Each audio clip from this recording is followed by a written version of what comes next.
من ذا الذي ما ساقط ومن له الحسنى فقد محمد الهادي الذي عليه جبريل هبط محمد بشر لا كالبشر بل هو كالياقوت بين الحجر محمد بشر لا كالبشر بل هو كالياقوت بين الحجر محمد بشر لا كالبشر بل هو كالياقوت بين الحجر اللهم صل وسلم على سيدنا محمد بارك الله والصلاة والسلام على سيدنا محمد وعلى آله حق قدره ومقداره العظيم ورضي الله تعالى عن أصحاب رسول الله صلى الله عليه وسلم.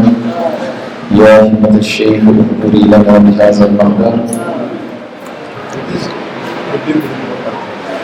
ولتعطفي بنظرة تعطي لنا بالزفر. سبحان ربك رب العزة عما يصفون والسلام على المرسلين والحمد لله رب العالمين. Merci à Allah subhanahu wa ta'ala et nous sommes sur le prophète Muhammad sallallahu alayhi wa sallam. Depuis hier, nous avons commencé le commentaire des épîtres de Mawlana Cheikh Ahmed Tijani, Al-Qutb al-Maktoum wa al-Barzakh al-Ma'loum. Et nous faisons cela à mise d'un rappel et un conseil que Cheikh Ibrahim nous avait donné quand il a demandé, exhorté à ses disciples de s'évertuer à lire l'histoire de Cheikh Ahmed Tijani pendant le mois de Ramadan et l'histoire de la Fayda également pendant le mois de Ramadan. Avant, nous lisions le Ba'da. Mais pour éviter que l'esprit se lasse de cela, nous avons changé avec les épîtres de Cheikh Ibrahim Niass. Aujourd'hui, nous sommes avec les épîtres de Cheikh Ahmed Tijani. Et hier, on a parlé, abordé un thème qui coïncide avec l'objectif même du mois de Ramadan. C'était le thème de la taqwa, la crainte d'Allah subhanahu wa ta'ala. Et nous avons dit que les jeunes lui-même à cet objectif-là, parce que Dieu dit « Ya ayyuhallazina amanu kutiba alaykumus siyam kama kutiba ala allazina min qablikum la'allakum tattaqun » Pour vous qui avez cru en Allah, le jeûne vous est prescrit comme il avait été pour les communautés qui vous ont précédé, afin que vous atteigniez la crainte d'Allah subhanahu wa ta'ala. Alors nous avons trouvé une lettre où Cheikh Ahmed Tijani aborde le sujet de la crainte d'Allah subhanahu wa ta'ala. Hier, nous avons parlé de cette lettre-là. Mais aujourd'hui, nous allons encore revenir sur cette lettre. Et Cheikh Arabi est là. Inch'Allah, il va lire la lettre en arabe. Hassan Sissé va revenir sur la traduction en français et nous allons faire le commentaire. La routine se fait à partir de 26 minutes. Donc on n'a pas assez de temps. Nous n'avons seulement que quelques 20 minutes. Inch'Allah, en arabe. بسم الله الرحمن الرحيم.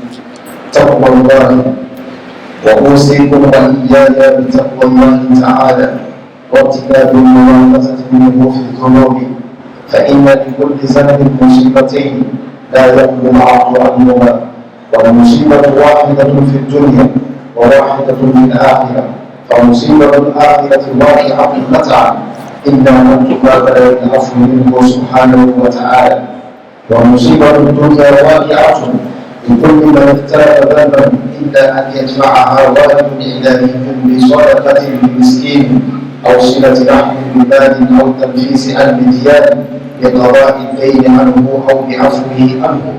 إن كان له وإلا فهي واقعة فالحذر من مخالفة أمر الله وإن وقعت مخالفة والعبد غير معصوم فالمبادرة بالتوبة والرجوع إلى الله وإن لم يكن ذلك عاجلا فليعلم العبد أنه ساكت عن غير الحق متعرض لغضبه إلا أن يرد عليه بعفوه ويستديم انكذاب في قلبه أنه مستوجب لهذا من الله فيستديم بذلك الانكذاب قلبه والمقدار التي في نفسه دون تعزز فما زال العبد على هذا فهو على سبيل خير وإياكم بالله من لباس حدة الأعمال من مكر الله في مقاربة الذنوب باعتقاد العبد أنه عامل بمؤاخذة الله له.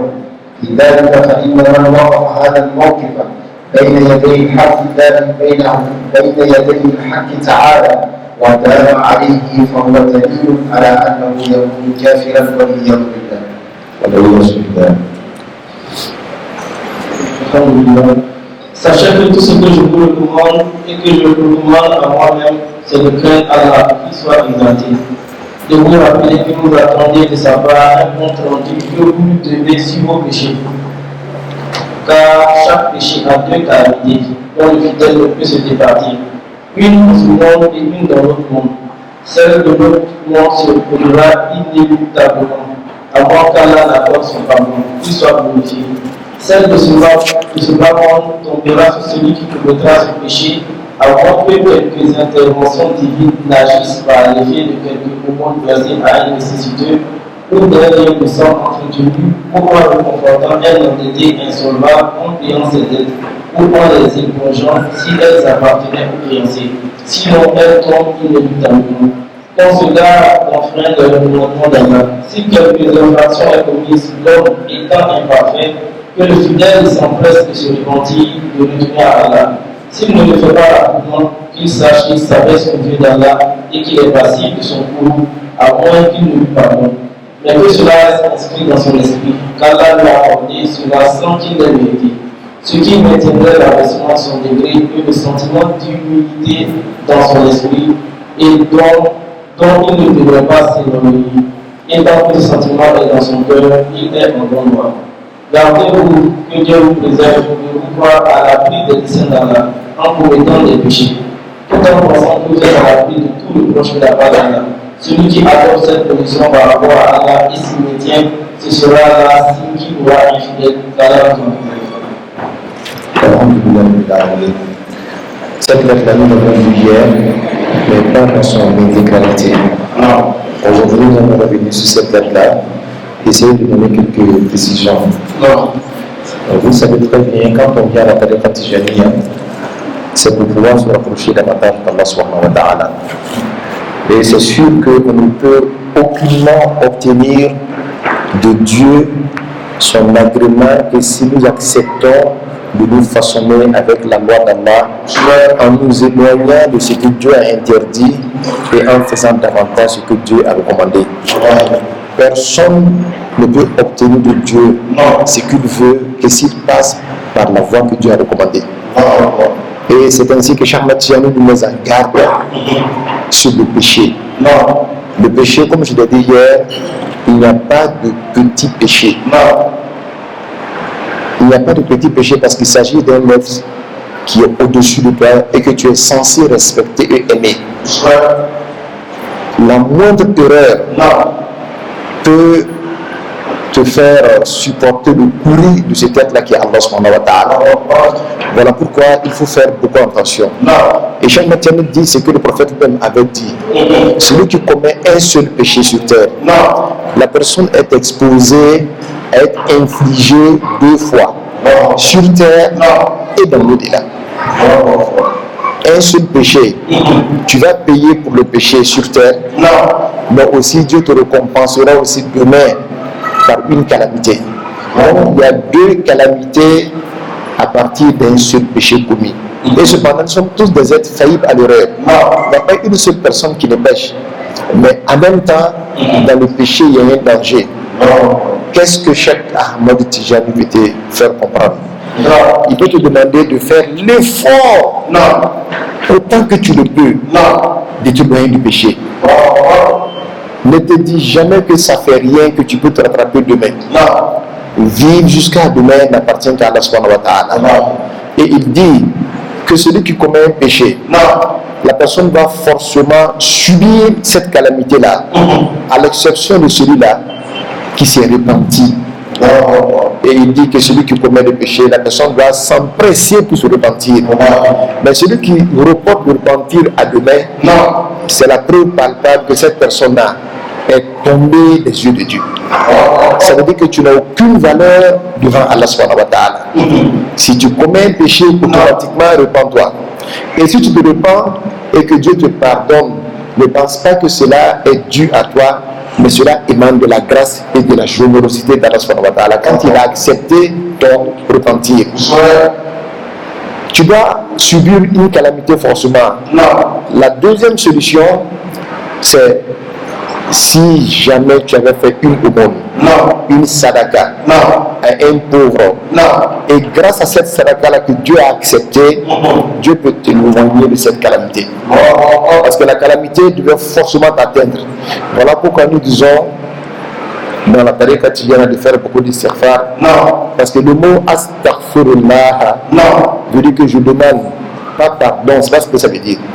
Ça veut dire que comme je sais que j'ai péché et je suis exposé à être foudroyé, je demande à Allah.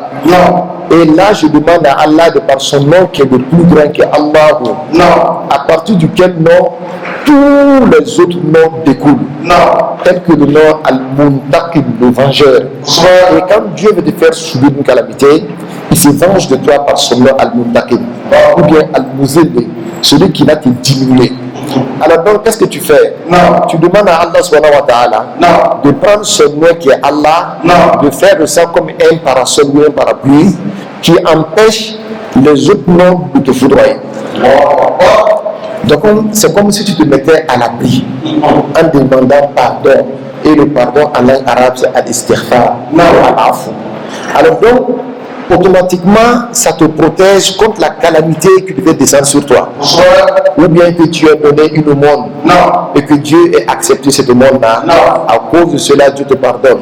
Ou bien que tu aies veillé sur les liens de sang. Celui-là qui est avec toi, c'est ton frère, même mais il ne te respecte pas. Il s'en fout de toi. Il parle mal même de toi. Mais à cause du lien de sang, tu vas te lever parce que tu sais qu'il est dans le besoin. Aller chez lui et l'aider. Tu ne te préoccuperas pas de tout ce qu'il dit de toi. Il t'a insulté, il t'a manqué de respect. Il est même ton petit frère, mais il ne te respecte pas. Mais tu sais qu'il est dans le besoin. Toi, tu te lèves, tu vas l'aider. Tu auras entretenu le lien de sang. Il s'est coupé de toi. Il ne te parle pas. Mais tu regardes l'importance du lien de sang. Toi, tu vas lui parler. Toutes ces actions que tu mènes par rapport à un frère consanguin, Dieu l'aime. À cause de ça, toi-même, tes péchés que tu avais fait, qui exigeait qu'on te foudroie là, Dieu va mettre un bouclier entre toi et cela. Ou bien, c'est quelqu'un qui est endetté et tu sais bien que Soumana est endetté et il n'a aucun moyen de payer sa dette. Tu vas lui alléger cette dette-là en payant pour lui. À cause de ça, toi aussi, le péché que tu as commis là, Dieu va mettre un bouclier entre toi et ces péchés-là. Ou bien même, c'est toi-même qui es le créancier. Il n'a plus le crédit chez toi. Il t'a dit, viens à la fin du mois. Jusque-là, la fin du mois n'est pas encore arrivée. Tu es arrivé plusieurs fois, il te remet plusieurs fois. Tu regardes, tu sais qu'il n'a aucun moyen de payer cette dette-là. Tu vas te pardonner. Cette dette-là, moi je te l'accorde, je te le donne en cadeau. Toutes ces petites actions que nous menons, tout ça peut constituer un bouclier entre nous et le fait d'être foudroyé par Allah subhanahu wa ta'ala. Parce qu'aucun d'entre nous ici ne peut lever la main et dire que lui ne pêche pas. Le prophète Muhammad sallallahu alayhi wa sallam disait tout le monde pêche. Les meilleurs d'entre eux sont ceux qui se repentent d'un repentir sincère. Mais Chamatien vient de dire encore, au-delà de repentir, pour ne pas être foudroyé, alors tu peux payer des aumônes, tu peux payer des zakats, tu peux même alléger la dette d'une personne. À cause de tout ça, les petits ken que tu faisais la nuit, quand tu mettais ton képi et tu sortais, sans que personne ne te voit là, Dieu peut te faire la sutra et que tout ça là reste caché. Même le jour de la résurrection, Dieu va cacher cela. Parce que Dieu il est le Seigneur là, que quand il te couvre dans son âme, il ne te dévoile pas dans l'au-delà. Ça va nous interpeller nous tous à mettre en cause notre humanité. La dimension humaine est pétrie dans le péché et Dieu nous donne la porte de sortie. Ce n'est pas un Seigneur qui te dit voilà le problème et c'était. Il te dit voilà le problème en même temps, il t'en donne les solutions. Les solutions pour tout être pécheur, c'est faire beaucoup de saraka, de te réconcilier avec tes frères consanguins, veiller sur les liens de sang, mais aussi te repentir le plus tôt possible quand tu auras péché. Celui qui a compris ça, il se peut que la personne s'éloigne du péché autant qu'il le peut. Mais aujourd'hui, le type de péché qui est fréquent, c'est deux types de péchés. La femme et l'argent. La femme et l'argent. Il y a peu de personnes qui tu vas trouver qui n'ont pas glissé là-bas. De ceux qui l'ont fait par le passé, qui le regrettent aujourd'hui et qui sont repentis d'un repentir sincère. Et Dieu les a pardonnés. Et de ceux qui sont jusqu'à aujourd'hui dedans. Et jusque-là, Dieu ne les a pas encore dévoilés. Et comme Dieu n'a pas encore dévoilé, c'est comme si tu avais donné encore une chance de demander pardon et de te retirer de ça. C'est à toi de saisir l'occasion. Parce que ne pense pas que tu as le temps de vivre et après tu vas te repentir. La mort peut arriver demain ou à l'instant même. Et si tu meurs alors que tu ne t'es pas encore repenti, sois sûr que la calamité va s'abattre sur toi dans le délai. Mais Dieu peut pardonner à qui il veut. Alors donc, c'est à nous de nous remettre en cause. Dès maintenant, le mois de Ramadan est arrivé. C'est le mois de la purification par excellence. Tu dois te dire que moi, à partir de ce mois-là, tous les conneries que je faisais là, je prie Dieu de me retirer de ça. Et je vais faire l'effort de me repentir d'un repentir sincère. Sachez que tout ce qu'on dit dans la tariqa Tijaniya, que tu vas faire une marche vers Allah, tout cela n'est possible que lorsqu'on observe la crainte d'Allah subhanahu wa ta'ala. Tu ne crains pas Dieu, tu n'as pas de place dans la tariqa Tijaniya. La tariqa Tijaniya est basée sur la crainte d'Allah subhanahu wa ta'ala. Et celui qui ne fait pas d'effort ne peut rien obtenir. Que Dieu nous donne la bonne compréhension. Dans les humains, il est déjà l'heure. On ne va pas s'étaler davantage, Inch'Allah. Je vais prier Allah subhanahu wa ta'ala. Demain, nous allons consacrer plus tôt, Inch'Allah. Alhamdulillah, Rabbil Alamin.